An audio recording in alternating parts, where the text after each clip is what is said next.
Marcel Guilavogui essaye de se défendre, c'est son droit de se défendre. Il a le droit de comparaître, il a le droit de exprimer ce qu'il a vu. Mais pour moi, les éléments qu'il apporte sont des éléments qui ont été développés ici. Quand il dit « je suis allé au stade », d'autres personnes, d'autres victimes l'ont déjà dit. On dit « il est allé au stade, il m'a agressé, il m'a frappé » ou en tout cas il a agressé des personnes devant moi. Donc aujourd'hui, la comparution de M. Marcel ne fait aussi que corroborer les anciennes déclarations des victimes ici à la barre. Pas forcément une perte de temps, c'est une façon pour lui de se défendre. Tout simplement. Parce que des gens l'ont vu et il ne peut pas nier ce fait. Vous savez, c'est difficile de parler d'enfoncer. Moi je pense qu'il essaye de sauver sa peau et voilà, c'est un réflexe. Et je pense que des détails ont été donnés ici aujourd'hui sur le degré d'implication de toute la hiérarchie militaire, sur l'implication personnelle de certains qui sont aujourd'hui dans le bloc des accusés, notamment M.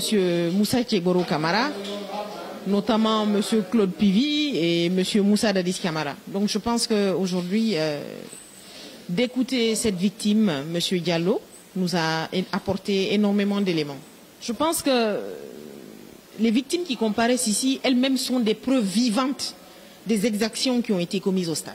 On parle d'une situation où des gens ont disparu, des corps ont disparu. Donc quand on a la chance d'avoir des gens qui ont survécu à ces atrocités, je pense qu'elles-mêmes, leur comparution est une preuve ultime des massacres qui ont été commis au stade. On peut être d'accord avec eux en partie. Vous savez, aujourd'hui, il y a ce qu'on appelle une évolution des jurisprudences. Aujourd'hui, à l'international, lorsqu'une victime de viol, par exemple, comparaît, elle est considérée devant un juge comme étant un témoin, parce qu'elle est la seule qui a vécu les faits. Donc je pense qu'on ne va pas trop rester dans le droit local guinéen. On estime que des personnes qui ont eu leur vie en danger, des personnes qui ont eu leur vie menacée, aujourd'hui, au-delà de comparaître en tant que partie civile, elles apportent également une certaine lumière par rapport aux faits qui se sont produits au stade. On parle de centaines d'hommes qui sont allés, on parle de gendarmerie, de police, de la garde présidentielle.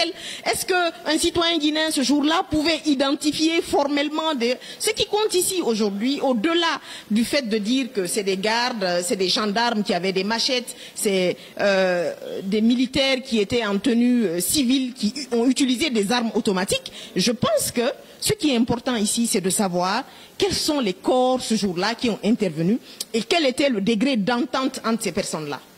Et la coordination qui a existé ce jour-là au sein de notre appareil militaro-civil.